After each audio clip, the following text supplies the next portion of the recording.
менің төркінім дегенде тырысып қалады. Мен бұл әулетке бақ боп келген келінмін. Болған оқиға. Күйеуіммен бір ауылдың тумасымыз. Ол 8-ші сыныпты бітіргенде ата-анасымен табыс табу мақсатында қалаға көшіп кеткен. Содан кейін тек демалыста ғана келіп тұрды.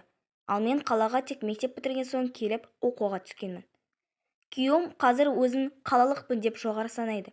Ауылда тұрсақ та айналаға беделді, малды жанды әулеттің қызымын. Әкемнің абыройы мықты. Ауылдың үлкен кішісі ақыл-кеңесін сұрап келіп тұрады. Ешкімнен көмегін аяған емес. Ал күйеуімнің ата-анасы қалаға көшсе де қиындықты әбден көрген кісілер. Біз үйленгенше пәтерден пәтерге көшіп жүрген. Үйленіп, той жасаған соң 2 бөлмелі пәтерге қол жеткізді. Басында сол пәтерде ата-енем, 2 қайным бәріміз бірге тұрдық. Бірақ қысылып, емін-еркін өмір сүре алмадық. Сендер пәтерге бөлек шықсаңдар қайтеді, деді енем. Бұл жаңалығымызды менің ата-анам естіп еді. Тапқандарыңды біреудің қалтасына құйып жүресіңдер ме? Біз көмектесіп үй әперейік, деді.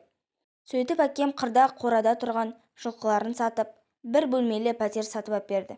Сонда менің кекірейген күйеуім, пәтер әпердім деп ауыз толтырып айтатындай да емес. Әперсе сразу 2 бөлмесін алмады ма, деп кекесінмен күліп еді.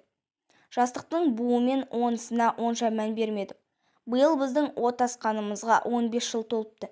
1 бөлмелі үйді әлде қашан жер үйге ауыстырғанбыз. Күйеуім екеуміз үйді тігіп, несие алып дүкен ашқанбыз. Содан саудамыз жүріп, қазір бірнеше кәсіптің басын ұстап отырмыз.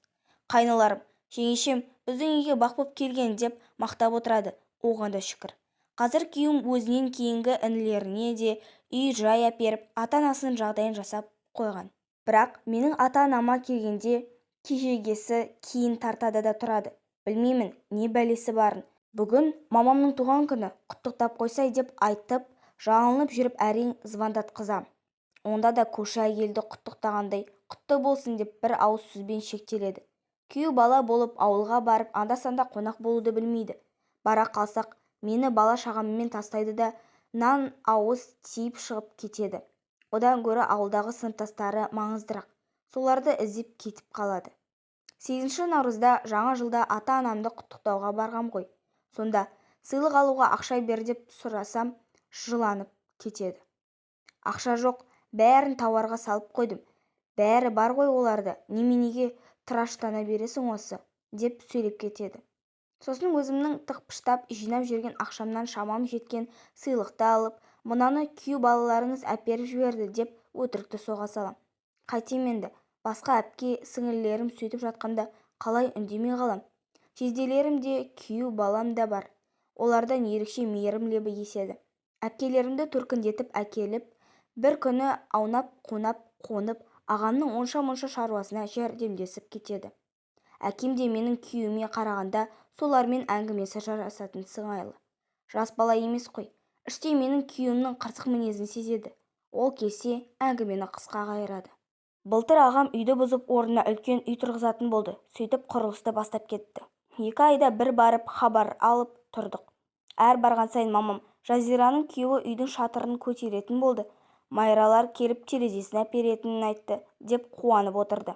Бір күні шыдай алмай, мен де күйеуіме есігін біз көтерейік, жағдайымыз шүкір жақсы ғой деп айтып ем, соңы ұрысқа ұласып кетті. Биыл жазда әкем 70 жасқа толады. Ауылда қазір ата-анасының мерейтойын жасап, машина мінгізу сәнге айналды ғой. Үлкен әпкем осындай бастама көтерді. Құдайға шүкір, жерге қарап қалған ешкім жоқ. Шамамыз келгенше қосайық. Қалған ағамның өзі несиеге рәсімдесе де, малын сатса да қосатын шығар. Елдің алдында әкемізге жарқыратын көлік сыйлайық, деді. Менен басқасының бәрі бұл ойды құптай кетті. Тіпті екінші жездем, Мираның үйіндегі бажа бай ғой, бір өзі бір көлік сыйлайтындай шамасы бар. Бәріміздің атымыздан бір машина атсайшы бажа деп әзілдеді. Содан бері күйеуімнің мазасы жоқ. Әлі ол көлікті алған жоқпыз. Бірақ ол ақша бермеудің амалын жасап жатыр. Сауда жоқ, қарызға кірдім, үйттім-бүйттім деп жыланады да отырады.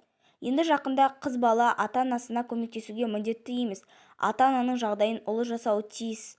Қыз үшін күйеудің разылығы басты орында деген сыңайлы бір уағыз видео салып жіберіпті.